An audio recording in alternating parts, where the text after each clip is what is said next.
روشنی سب کے لیے، روشنی روشنی سب کے لیے، روشنی روشنی سب کے لیے، روشنی روشنی سب کے لیے۔ اعوذ باللہ من الشیطان الرجیم، بسم اللہ الرحمن الرحیم۔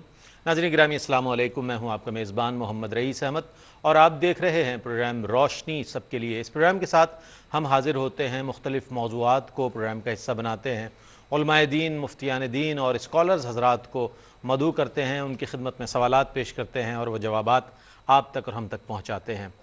موضوع کا انتخاب اس لیے کیا جاتا ہے کہ ظاہر ہے آپ بھی ان موضوعات پر گفتگو سننا چاہتے ہیں کہ جن میں اصلاح احوال موجود ہو اور جن جوابات سے آپ کی معلومات میں گراں قدر اضافہ ہو۔ الحمدللہ آج ایک ایسا موضوع ہے ناظرین گرامی جو سننا بہت ضروری ہے، جس کے بارے میں آگہی بہت ضروری ہے۔ موت کی حقیقت آج ہمارا موضوع یہ ہے۔ اس حوالے سے انشاءاللہ بات کریں گے کہ آیا موت کیا ہے، روح اور جسم کے جدا ہو جانے کا نام موت ہے، یا یہ کہ موت کا خوف انسان میں کیوں ہوتا ہے؟ اس لیے ہوتا ہے کہ جو زندگی میں اسے نعمتیں ملی ہیں یا اپنی کوششوں سے اس نے ان نعمتوں کو حاصل کیا ہے، ان نعمتوں کا انقطاع جو ہے اس کا خوف انسان کے دل میں ہوتا ہے کہ جس کے تحت وہ اس بات کے لیے خوف زدہ رہتا ہے۔ لیکن یہ عجیب بات ہے کہ انسان نے جب سے غور و فکر شروع کیا، تمام فلاسفر، تمام مفکرین، تمام دانشور اس بات پر غور کر رہے ہیں اور کرتے رہے ہیں کہ آیا موت ہے کیا اور کہاں سے ہے، اور موت کا وقت کا تعین کیسے کیا جائے، یا موت کس طرح آنی ہے کسی کو، یا کس مقام پر آنی ہے۔ یہ وہ عقدہ ہے کہ جو کسی سے نہ کھلا ہے اور نہ کبھی کھل سکے گا، کیونکہ یہ مشیت ایزدی ہے، اللہ تعالیٰ کی رضا ہے، جس کو جہاں جیسے موت آئے۔ بہر صورت آج موت کی حقیقت کے حوالے سے ہم بات کریں گے، اور اس سلسلے میں اگر آپ کے ذہن میں کوئی سوال موجود ہے تو ضرور آپ ہمارے اس پروگرام میں شامل ہو سکتے ہیں۔ اس موضوع سے ہٹ کر بھی کوئی سوال آپ کے ذہن میں ہے تو ضرور آپ ہمارے پروگرام کا حصہ بن سکتے ہیں۔ علامہ لیاقت حسین صاحب ہمارے مہمان ہیں، ہمارے مہمان ہوا کرتے ہیں اس پروگرام میں۔ ماشاءاللہ آپ کی مستقل شرکت ہے اور بہت خوبصورت انداز تکلم رکھتے ہیں، ہمارے مہمان ہیں۔ علامہ صاحب السلام علیکم۔ وعلیکم السلام ورحمۃ۔ اور آپ کے ساتھ پروفیسر ڈاکٹر محمد احمد قادری صاحب موجود ہیں۔ ڈاکٹر صاحب کی شخصیت کسی تعارف کی محتاج نہیں ہے، ماشاءاللہ ہمارے پروگرام میں بھی آپ نے دیکھا، دیگر پروگرامز میں بھی دیکھتے ہیں، پسند کرتے ہیں۔ ڈاکٹر صاحب السلام علیکم۔ وعلیکم السلام ورحمۃ اللہ۔ اور آپ کے ساتھ مفتی عمیر محمود صدیقی، ایک ایسے ماشاءاللہ نوجوان اسکالر کے جو بہت خوبصورت لکھتے ہیں، بہت اچھی انداز تحریر ہے آپ کا، بہت اچھا انداز تکلم رکھتے ہیں اور وقی مطالعہ رکھتے ہیں، ہمارے مہمان ہیں۔ مفتی صاحب السلام علیکم۔ وعلیکم السلام ورحمۃ اللہ۔ کیا فرمائیں گے علامہ صاحب؟ بلا تاخیر میں پروگرام کا آغاز کرتا ہوں۔ یہ فرمائیے کہ موت کی حقیقت کیا ہے؟ بنیادی طور پر یہ سمجھا جائے کہ روح اور جسم کے جدا ہو جانے کا نام موت ہے، یا کچھ اور بھی ہے؟ الحمدللہ رب العالمین والعاقبۃ للمتقین والصلاۃ والسلام علی سید الانبیاء والمرسلین۔ اعوذ باللہ من الشیطان الرجیم، بسم اللہ الرحمن الرحیم۔ الذی خلق الموت والحیاۃ لیبلوکم ایکم احسن عملا۔ صدق اللہ مولانا العظیم۔ شکریہ رئیس بھائی۔ اللہ تبارک و تعالیٰ نے اس جہان کو بنایا، زمین و آسمان کو پیدا فرمایا، اور پھر خاص طور پر انسان کو اشرف اور افضل المخلوقات بنا کر اس دنیا کے اندر بھیجا۔ یہ دنیا مزرعۃ الآخرہ، آخرت کے لیے کھیتی ہے، لیکن ساتھ ساتھ اللہ تبارک و تعالیٰ نے انسان کو یہ بھی متنبہ فرمایا کہ کل من علیہا فان ویبقی وجہ ربک ذو الجلال والاکرام۔ سورہ رحمان، کیا بات! یہ سب کچھ اللہ تبارک و تعالیٰ نے بنایا ہے، اس دنیا کو مزین کیا، آراستہ کیا انسان کے لیے، لیکن ایک دن یہ سب کچھ فنا ہو جائے گا۔ بے شک۔ اور انسان کو یہ بتایا کہ تمہیں ایک دن کل نفس ذائقۃ الموت، وَإِنَّمَا تُوَفَّوْنَ أُجُورَكُمْ يَوْمَ الْقِيَامَةِ فَمَنْ زُحْزِحَ عَنِ النَّارِ وَأُدْخِلَ الْجَنَّةَ فَقَدْ فَازَ۔ فرمایا کہ ہر ذی روح کو، ہر نفس کو ایک دن موت آنی ہے، موت کا ذائقہ چکھنا ہے۔ کامیاب وہ ہے جو اس دنیا کے اندر رہتے ہوئے جو اللہ تبارک و تعالیٰ نے انسان کے لیے ایک امتحان گاہ بنایا ہے۔ فرمایا یہ موت و حیات کیوں رکھی ہے، مقصد کیا ہے؟ فرمایا لیبلوکم، خود اللہ تعالیٰ ارشاد فرماتا ہے لیبلوکم ایکم احسن عملا۔ فرمایا تاکہ وہ تمہیں آزمائے، تمہیں جانچے کہ تم میں سے کون زیادہ اچھے اعمال کرنے والا ہے۔ سورہ زمر کے اندر اللہ تبارک و تعالیٰ نے فرمایا اللہ یتوفی الانفس حین موتہا واللتی لم تمت فی منامہا۔ فرمایا کہ کبھی کبھی ایسا ہوتا ہے کہ اللہ تبارک و تعالیٰ ایک نیند ہے، نیند کو بھی موت سے یہاں پر تعبیر فرمائے، اور ایک انسان کی حقیقی روح ہمیشہ کے لیے انسان کے جسم سے نکال دی جاتی ہے۔ تو اصل تو جو روح اور جسم کا رشتہ ہے، جو کہا جاتا ہے نزع کی کیفیت، تو نزع روح کا نام ظاہری اعتبار سے موت کہا گیا۔ معنویت کے اعتبار سے جیسے کسی قوم کا زندہ ہونا، موت ہونا، وہ ایک الگ بات ہوتی ہے، لیکن ظاہری اعتبار سے نزع روح، جسم اور روح کا جو رشتہ ہے، اس کو جب نکال دیا جاتا ہے، اذا مات الانسان، انسان فوت ہو جاتا ہے، تو فرمایا کہ وہ موت واقع ہو جاتی ہے۔ اس آیت کریمہ کے اندر ایک نفیس سی فرمایا کہ دیکھیں ایک انسان کی روح نیند کے وقت بھی ایسا ہوتا ہے کہ انسان کا ایک نفس انسان سے جدا ہو جاتا ہے، وہ بھی نیند بھی ایک موت کا حصہ ہے۔ بالکل، اسی لیے نبی کریم صلی اللہ علیہ وسلم نے فرمایا جب نیند سے اٹھو تو یہ دعا کرو کہ الحمدللہ الذی احیانا بعد ما اماتنا والیہ النشور، کہ خدایا تیرا شکر ہے تو نے موت کے بعد ہمیں زندگی عطا فرمائے۔ فرمایا نیند میں بھی کبھی کبھی اللہ تعالیٰ موت عطا فرما دیتا ہے، کبھی حقیقت میں موت آتی، کبھی ایسا ہوتا ہے کہ انسان سوتا ہے، ایک موت واقع ہو گئی، فرمایا کبھی اٹھ نہیں سکتا ہے اور کبھی جاگ جاتا ہے اور بیدار ہو جاتا ہے۔ تو آپ کے سوال کا بنیادی طور پر یہ ہے کہ اللہ تبارک و تعالیٰ نے اسی لیے موت کو پیدا کیا کہ وہ آزمائے، اور دوسری بات یہ کہ نزع روح کا نام ہی موت ہے۔ ڈاکٹر صاحب کیا فرمائیں گے اس حوالے؟ بڑی تفصیل کے ساتھ ماشاءاللہ علامہ صاحب نے بیان فرمایا، اور متعدد آیات قرآن کریم کی جو ہے اس حوالے سے آپ نے ماشاءاللہ اپنے دوران جواب عنایت فرمائی۔ کل من علیہا فان، اور اسی طرح کل نفس ذائقۃ الموت، یہ ایک حقیقت، اٹل حقیقت ہے جس سے کوئی بھی انکار نہیں کر سکتا، اور انکار کر دینے سے بھی اس سے بچ نہیں سکتا۔ خوف کیوں ہوتا ہے موت کا؟ کیا وجہ ہے اس کی؟ نفسیاتی طور پر کچھ فرمائیے اس حوالے۔ بسم اللہ الرحمن الرحیم۔ خوف موت کا ہوتا ہے یا نہ جانے کس عمل کا ہوتا ہے، لیکن جو کتابوں میں آیا ہے کہ مومن کی پہچان یہی ہے کہ اسے خوف کبھی نہیں ہوتا کسی بھی اعتبار یعنی سے۔ مومن کی صفات میں سے ایک صفت یہ ہے کہ وہ موت سے نہیں ڈرتا۔ لا خوف علیہم ولا هم یحزنون، نہ انہیں کوئی حزن ہوتا ہے نہ خوف ہوتا ہے۔ حضرت امام غزالی رحمۃ اللہ تعالیٰ علیہ نے موت کا ایک پورا باب متعین کیا ہے احیاء العلوم فی الدین میں، اور اس میں گفتگو کا جو آغاز ہے وہ شروع یہیں سے کرتے ہیں کہ جو پاکیزہ نفوس ہیں وہ اللہ کے خوف کے علاوہ ہر خوف دل سے نکال دیتے ہیں، اور موت کا خوف کبھی ان پر طاری نہیں ہوتا۔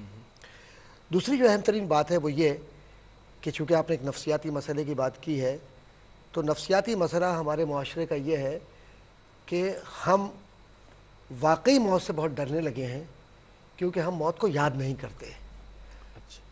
حضرت رسالت مآب علیہ تحیۃ و ثنا کی بارگاہ میں حضرت عائشہ صدیقہ رضی اللہ تعالیٰ عنہا نے یہ عرض کیا کہ یا رسول اللہ، کیا شہداء کے ساتھ کچھ اور لوگ بھی اٹھائے جائیں گے؟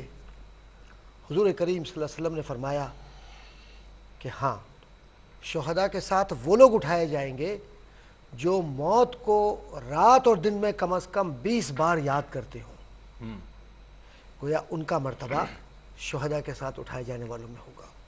امام غزالی نے اس حدیث کو نقل کیا۔ پھر ایک بات یہ ہے کہ اگر آپ اس عمل کو دیکھیے جو صحابہ اکرام کا تعامل کہلاتا ہے اور تاجدار مدینہ صلی اللہ علیہ وسلم کا عمل ہے، انہوں نے مرنے والوں کے حقوق سے اپنے آپ کو الگ نہیں کیا۔ قبرستان میں جانا، فاتحہ پڑھنا، دعائے مغفرت کرنا، ان کی قبور کے قریب رہنا، یہاں تک کہ ان کی قبور پر باقاعدہ طور پر تاجدار مدینہ صلی اللہ علیہ وسلم نے گفتگو بھی فرمائی ہے بہت سی جگہوں پر، اور یہ باتیں مسلم ہیں۔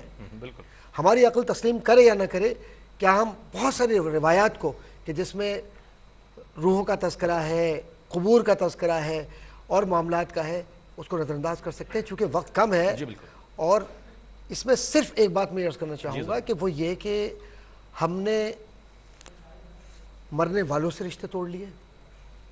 قبرستان میں جانے کے ہمیں آداب نہیں معلوم کہ وہاں اس لیے جانا ہے کہ تاکہ ہم اپنی موت کو یاد رکھ سکیں، لیکن قبرستان میں کھڑے ہو کر جب ہم اپنے بزنس کی بات کریں گے تو موت کہاں سے یاد آئے گی؟ لیکن پھر جب موت یاد آئے گی یا کسی قریبی شخص کو مرتے ہوئے دیکھیں گے تو پھر لاشعوری طور پر اس کا خوف، ایک نفسیاتی عمل ذہن پر آئے گا۔ مجھ سے کیا فرمائیں گے؟ جیسے ڈاکٹر صاحب نے ارشاد فرمایا کہ ہم اس سے دور ہو گئے، یعنی موت کو یاد کرنا تو کجا، قبرستان میں بھی یہ دیکھا گیا ہے کہ جب تدفین ہوتی ہے تو وہ چند اعز و اقربا جو بہت قریبی رشتہ دار ہوتے ہیں وہ تدفین کر رہے ہوتے ہیں، بقیہ حضرات جو ہے وہ دور کھڑے ہوئے محو گفتگو ہوتے ہیں۔ اور کیا یہ بتائیے کہ یہ موت سے اتنے غافل ہو گئے ہیں، قبرستان میں کھڑے ہیں، موت سے اتنے غافل ہیں، اپنی موت بھولے ہوئے ہیں؟ کیا وجوہات ہیں کہ جس کے سبب ہم یہ وقت سب پر آنا ہے، ہم سب پر آنا ہے، کیا وجہ ہے کہ ہم پر ہم اس موت کی کیفیت کو محسوس بھی نہیں کر پا رہے ہیں، نہ اس کو تصور میں لاتے ہیں اپنے؟ بسم اللہ الرحمن الرحیم۔ دیکھیے یہ موضوع انتہائی اہمیت کا حامل ہے۔ نبی کریم صلی اللہ علیہ وسلم نے ارشاد فرمایا کہ دلوں کو زنگ لگ جاتا ہے، اور فرمایا کہ ان دلوں کو جلا اللہ کے ذکر، تلاوت کلام مجید اور موت کے ذکر سے عطا ہوتی ہے۔ اور ایک اور حدیث میں آپ علیہ الصلوۃ والسلام ارشاد فرماتے ہیں کہ تم قبور کی زیارت کیا کرو کہ اس سے تمہیں موت یاد آتی ہے۔ اور جیسا کہ ڈاکٹر صاحب نے ایک حدیث شریف بھی آپ کے سامنے تلاوت فرمائی کہ آپ علیہ السلام نے فرمایا کہ اگر کوئی بغیر شہید ہوئے شہید کا مرتبہ پانا چاہتا ہے تو اسے چاہیے کہ روزانہ 20 بار اپنی موت کو یاد کرے۔ اللہ، عام طور پر ہمارے ہاں لوگ موت کو یاد کرنے کا مطلب یہ سمجھتے ہیں کہ بھئی موت آنی ہے، بس ایک سرسری سا تذکرہ اس کا کر لیا جاتا ہے۔ اگر کوئی کہہ بھی دے کہ کیا موت نہیں آنی تو کہتے ہیں بد دعا دی جا رہی ہے۔ بالکل۔ یار موت کی بد دعا دے تو دیکھیے موت ایک ایسی حقیقت ہے کہ چاہے کوئی رب کو مانتا ہو یا اس کا منکر ہو، رسالت اور آخرت کو مانتا ہو یا نہ مانتا ہو، موت کی حقیقت کو سب مانتے ہیں کہ یہ دنیاوی زندگی ایک نہ ایک دن ختم ہو جانی ہے۔ اب آپ ذرا سا اس بات پر غور کیجئے کہ اگر انسان ذرا سا اس پر کبھی تنہائی میں بیٹھ کر غور کرے کہ اس دنیا میں میرے آباء و اجداد آج موجود نہیں، میرے نسب کے اندر جتنے میرے آباء و اجداد میرے نام کے ساتھ ذکر کیے جاتے ہیں، آج ان کا وجود دنیا فانی سے مٹ چکا ہے۔ بالکل۔ تو ایک وقت ایسا آئے گا کہ میں تکاثر کے اندر، غفلت کے اندر پڑا ہوا ہوں اور میں نے اپنی موت کو بھلا دیا ہے۔ ایک ایسا وقت آئے گا کہ ملائکہ میرے پاس آئیں گے، میرے جسم کے انگ انگ سے میری روح کو کھینچ کر نکالا جائے گا، پھر میرا جسم جب بے جان ہو جائے گا، حدیث میں آتا ہے کہ حضرت موسیٰ علیہ السلام سے ان کے وصال کے بعد کسی نے پوچھا، خواب میں دیکھا گیا کہ حضرت یہ موت کی کیفیت کیا ہے؟ تو فرمایا موت کی کیفیت ایسے ہے کہ جیسے ایک پرندے کو آگ میں زندہ ڈال دیا جائے، نہ اس کی جان نکل سکے اور نہ وہ زندہ رہ سکے۔ تو فرمایا یہ موت کی کیفیت ہے۔ بعض اولیاء کرام نے اس کیفیت کو اس طور پر بھی بیان فرمایا کہ یہ ایسے ہے کہ جیسے کسی زندہ بکری کی کھال اتار دی جائے۔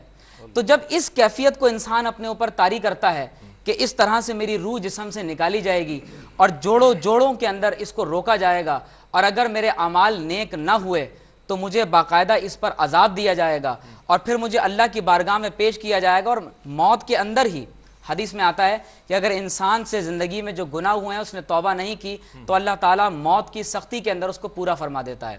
تو آپ نے جو بات فرمائی کہ لوگ موت سے غفلت اختیار کرتے ہیں یا موت کو سننے کے باوجود ان کے اندر وہ کیفیت پیدا نہیں ہوتی، تو اس کی وجہ یہ ہے کہ وہ موت کو محض ایک سرسری طور پر دیکھتے ہیں، اس کے حقیقی مفہوم سے وہ آشنا نہیں ہو پاتے۔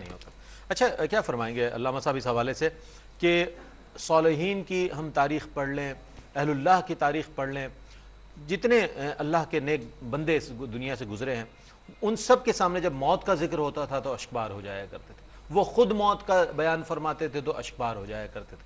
ایک گناہگار امتی کا بھی یہی حال ہے۔ تو آیا اعمال صالحہ کرنے والے کو بھی موت کا خوف ہے؟ ایک عام جو بندہ جو ان تمام اعمال صالحہ سے دور ہے اسے بھی موت کا خوف ہے؟ تو کیا اعمال صالحہ سے موت کی خوشی نہیں ہوتی انسان کو کہ اب مجھے اس منزل پر جانا ہے کہ جو منزل میری منتظر ہے، جس دنیا میں مجھے جانا ہے؟ اس حوالے سے میں آپ سے بات کروں گا، لیکن ایک مختصر سا وقفہ لے لیتے ہیں۔ خوش آمدید ناظرین، آج ہمارے پروگرام کا موضوع ہے موت کی حقیقت۔ وقفے سے قبل میں نے سوال پیش کیا تھا علامہ صاحب کی خدمت میں چاہوں کچھ ارشاد فرمائیں۔ دیکھیے جی، موت سے دور بھاگنا یہ انسان کی فطرت کے اندر ہے، اور قرآن مجید فرقان حمید نے بھی بار بار ہر ایک کو متنبہ کیا، چاہے مومن ہو چاہے کافر ہو۔ فرمایا کہ قل ان الموت الذی تفرون منہ فانہ ملاقیکم، فرمایا یہ موت ہے کہ جس سے تم فرار ہوتے ہو، بھاگتے ہو، اور یہ ایک دن تمہیں مل کر رہے گی اور اس سے ملاقات ہوگی۔ اینما تکونوا یدرککم الموت ولو کنتم فی بروج مشیدہ، فرمایا تم کہاں جاؤ گے موت سے بھاگ کر، موت تمہیں آ ملے گی اگرچہ تم مضبوط قسم کے قلعوں میں کیوں نہ ہو۔ اللہ، قل فادرؤوا عن انفسکم الموت ان کنتم صادقین۔ غزوہ بدر اور غزوہ احد کے موقع پر منافقین کہنے لگے کہ ہم تمہیں نہیں کہتے تھے کہ یہاں پر بیٹھے رہو تم بچ جاؤ گے؟ فرمایا ان سے کہو تم کہ اگر تم اپنے گھروں پر بھی ہوگے، کسی بھی جگہ ہوگی، جب موت آئے گی تو تمہیں کوئی چیز نہیں بچا سکے گی۔ دیکھیں اس میں رئیس بھائی بنیادی طور پر یہ ہے کہ دنیا سے انسان کا دل ہوتا ہے، دنیا کی زینتوں کے اندر ہوتا ہے، ایسا نہیں ہے کہ انسان موت کی تمنا کرے اور انسان اپنی زندگی سے پیار نہ کرے۔ اللہ تبارک و تعالیٰ نے ہمیں یہ بھی فرمایا کہ وَلَا تُلْقُوا بِأَيْدِيكُمْ إِلَى التَّهْلُكَةِ، جان بوجھ کے اپنے آپ کو ہلاکت میں نہ ڈالو، اپنی زندگی سے محبت کرو۔ حضور صلی اللہ علیہ وسلم نے فرمایا طوبیٰ لمن طال عمرہ وحسن عملہ، فرمایا وہ کتنا خوش نصیب ہے جس کو اللہ نے لمبی عمر عطا فرمائی اور اچھے اعمال کرنے کی توفیق عطا فرمائی۔ تو اسلام نے یہ بھی کہا ہے کہ انسان اپنی زندگی کو اچھا گزارے، اپنی حفاظت کرے۔ انبیاء کرام نے بھی جنگیں لڑی ہیں، خندقیں کھودی ہیں، زرہ پہنی ہے، یہ ساری کی ساری چیزیں اسلام کے اندر موجود ہیں۔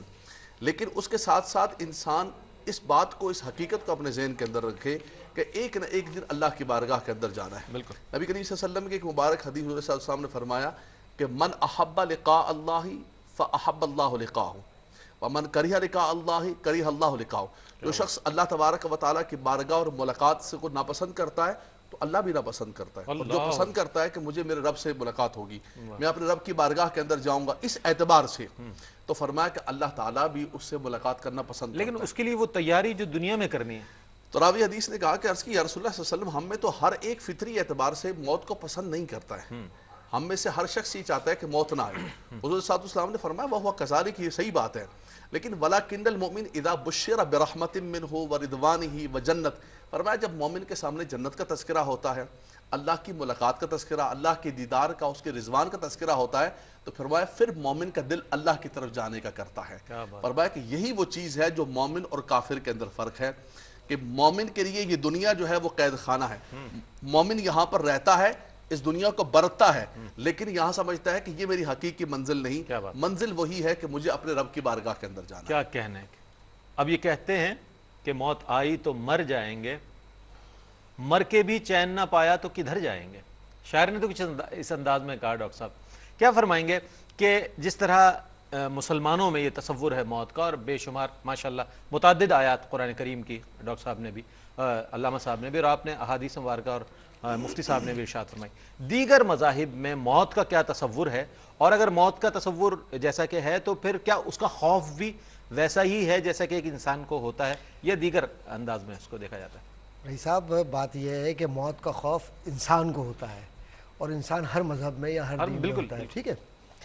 اور ظاہر ہے کہ دین اسلام سے قبل بھی لوگ زندہ تھے، انہیں موتیں بھی آئیں، اور نہ ہوتا تو پھر قدیم مصر کی تہذیب نہ ہوتی، وادی سندھ کی تہذیب نہ ہوتی، اور دیگر جو تہذیبیں ہیں، جو تصورات ان کے یہاں تھے کہ صاحب ان کے نزدیک جو قدیم مصری تہذیب کے جو لوگ تھے اور جو دیگر ادوار کے لوگ تھے، ان کے لیے بہرحال یہ تھا کہ وہ یہ سمجھتے تھے کہ موت ایک طویل نیند کا نام ہے، اسی لیے کھانے پینے کی اشیاء اور جو ضروریاتی زندگی کی اشیاء ہیں وہ ساتھ رکھ دیتے تھے کہ کبھی نہ کبھی اٹھے گا اور اسے برتے گا۔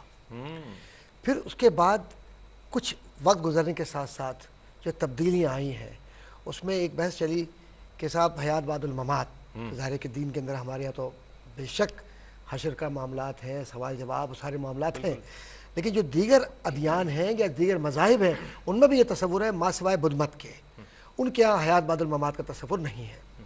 اور پھر جو سائنس کا اور فلسفے کا جو ایک بحث ہے جس میں نیچری مکتبہ فکر بھی آتا ہے، وہ یہ کہتے ہیں کہ جو موت ہے اس کی اپنی خود کی کیفیت کیا ہے اور روح کی اپنی کیفیت کیا ہے۔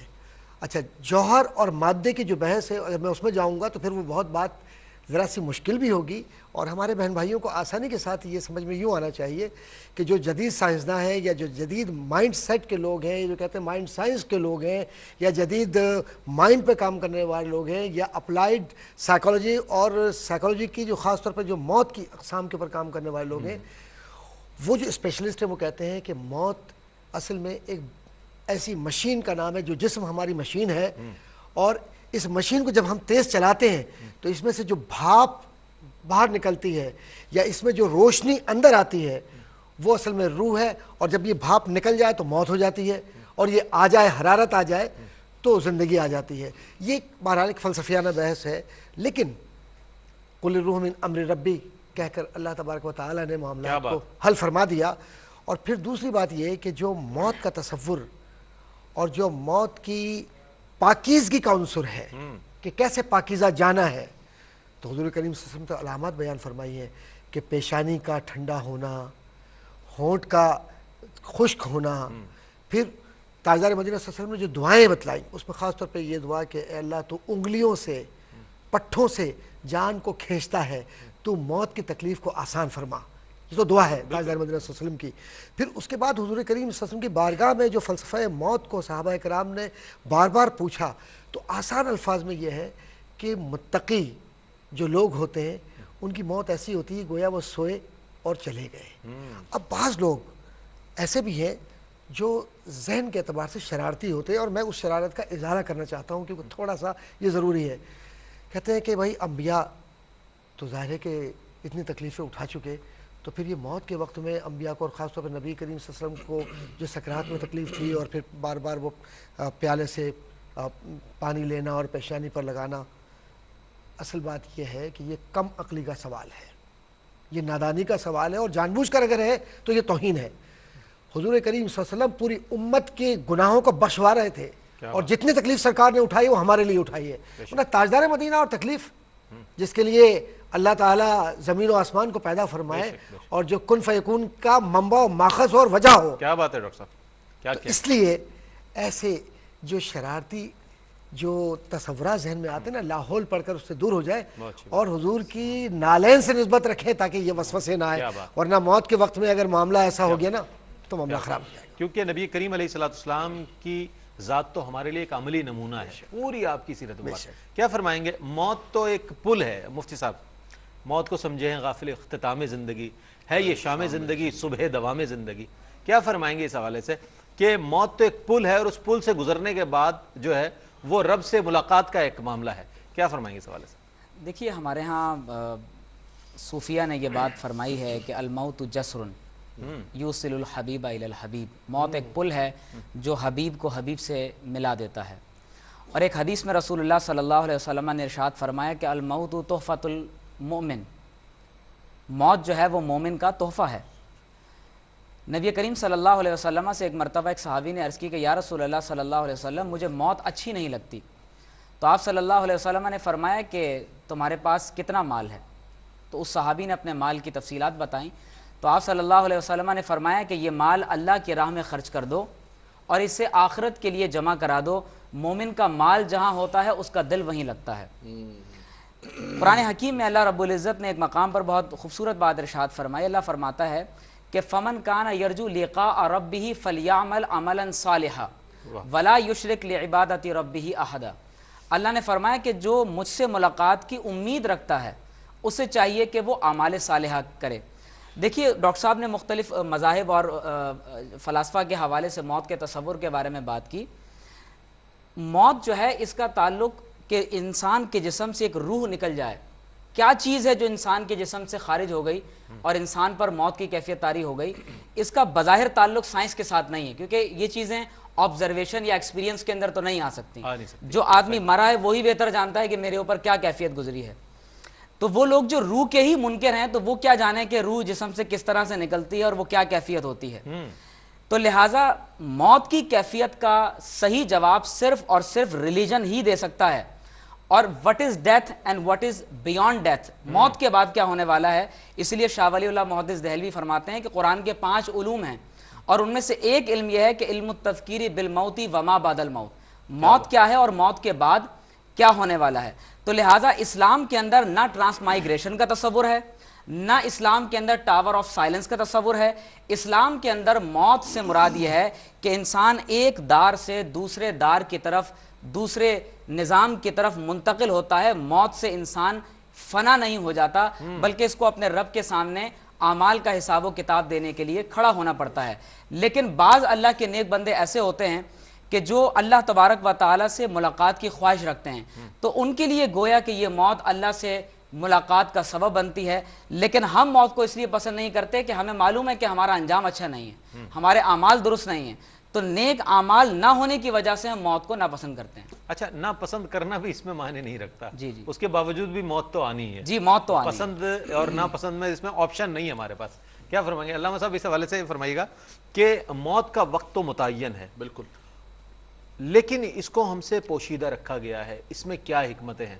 موت پر بہت اشعار شعراء نے کہے، غالب نے بھی بہت سارے اشعار کہے، بہرحال وہ میں چاہوں گا سوال کے ساتھ ہی آپ کی طرف آ جاؤں۔ دیکھیے جی، اللہ تبارک و تعالیٰ کی حکمتوں میں سے، اور اللہ تبارک و تعالیٰ نے کہ انسان کو کب موت آئے گی اور وما تدری نفس بأی ارض تموت، کس مقام پر موت آئے گی، فرمایا بظاہر یہ ایسی چیزیں ہیں کہ اللہ تبارک و تعالیٰ نے ان کو مخفی رکھا ہوا ہے، لیکن بہرحال استثناء موجود ہے۔ جو اللہ کے پیارے بندے ہیں، بے شک اللہ تبارک و تعالیٰ نے ان تمام چیزوں کو جن کا ذکر کیا گیا ہے، کچھ مقامات ایسے آئے کہ رب تبارک و تعالیٰ نے ان پردوں کو ہٹا دیا۔ بے شک موت کے حوالے سے یہ ہے کہ انسان موت کی تمنا نہ کرے۔ نبی کریم صلی اللہ علیہ وسلم نے منع فرمایا وَلَا يَتَمَنَّ أَحَدُكُمُ الْمَوْتِ، فرمایا تم میں سے کوئی موت کی تمنا نہ کرے کہ مجھے موت مل جائے۔ کس بنیاد پر؟ لِدُرٍ بِمَا نَزَلَ بِهِ وَلِدُرٍ مَا أَصَابَهُ، کہ انسان کو کوئی دنیاوی مصیبت آ جائے، کوئی مرض آ جائے، کوئی قرض آ جائے، کوئی دشمنوں کی وجہ سے انسان کہے کہ میری جان چھوٹ جائے اور مجھے موت آ جائے۔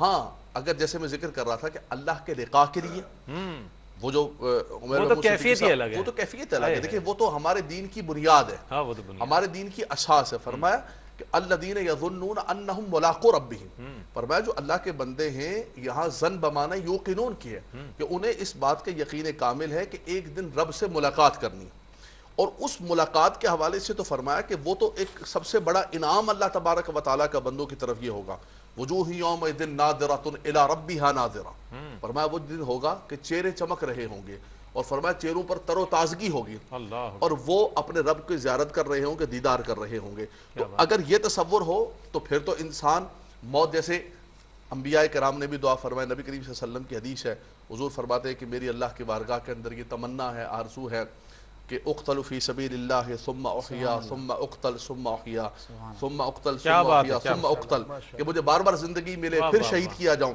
اور پھر میں شہادت کا مرتبہ، کیا بات، تو یہ دیکھیں یہ بھی موت ہے نا، موت ہے، اقتل فی سبیل اللہ، لیکن وہ عام موت نہیں، وہ اللہ کے راستے، اللہ کی راہ۔ سیدنا عمر فاروق رضی اللہ تعالیٰ کی دعا۔ میں ضرور آپ سے اس پر آپ سے جواب لوں گا۔ خوش آمدید ناظرین، آج ہمارے پروگرام کا موضوع ہے موت کی حقیقت۔ اس حوالے سے ہم نے وہ سوالات پیش کیے کہ جو آپ کے ذہنوں میں موجود ہوتے ہیں، جو آپ کے ذہنوں پر دستک دیتے ہیں، ان سوالات کو کوشش کرتے ہیں کہ علماء دین کی خدمت میں پیش کریں۔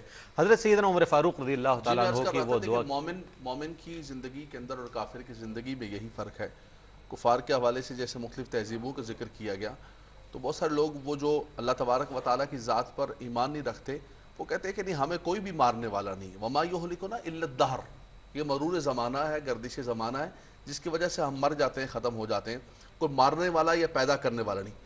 مومن یہ کہتا ہے کہ ہمیں پیدا کرنے والی ذات بھی ایک ہے اور ہمیں موت دینے والی ذات بھی ایک ہے، اور سب سے بڑھ کر ہمیں اس ذات کے پاس جانا ہے۔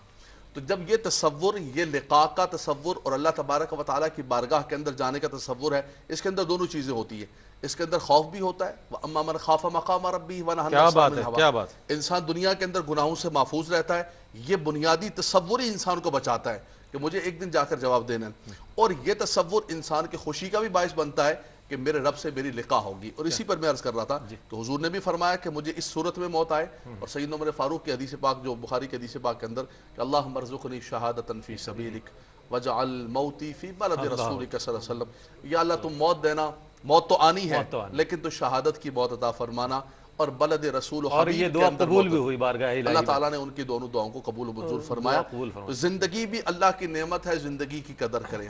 یہ جسم بھی اللہ تبارک و تعالیٰ کی نعمت ہے، لیکن جب اللہ تعالیٰ موت عطا فرمائے، اللہ کے پیارے بندے یہی کہتے ہیں، حضور نے دعا بھی فرمائی نا، فرمایا کہ اگر تمہیں موت کی تمنا نہ کبھی کرنا، لیکن کبھی کہنا ہو تو یہ کہنا کہ اللہم احیینی، اے خدایا اگر میری زندگی لو کانت الحیات خیرن، اگر میری زندگی بہتر ہے تو مجھے زندہ رکھ، اور اگر میری وفات بہتر ہے تو خدا تو مجھے وفات۔ کیا بات، کیا کہنا ہے علامہ صاحب، مطلب گویا آپ کے جواب سے یہ ثابت ہوا کہ زندگی جہاں ایک نعمت ہے وہاں موت بھی ایک نعمت ہے، بالکل بہت ہے، چونکہ اس کے بعد لقاء ہے اور وہ اللہ رب کریم کی بارگاہ میں پیش ہونا ہے اور دیدار الہی ہونا ہے، اس سے بڑھ کر نعمت کیا ہو سکتی ہے؟ تو گویا موت بھی ایک انعام ہے، ایک نعمت ہے۔ کیا فرمائیں گے علامہ اپنے ڈاکٹر صاحب اس حوالے سے کہ بعض مرحومین ایسے ہیں کہ جن کا دنیا سے بعد از مرگ بھی رشتہ قائم رہتا ہے، وہ کون سے نفوس ہیں؟ کچھ فرمائیے۔ بہت خوبصورت سوال ہے، اور یہ ایسا سوال ہے کہ جو ذہنی اعتبار سے اس بات کے قائل نہیں ہیں کہ مرنے والے کا رشتہ ان کے رشتہ داروں سے رہتا ہے،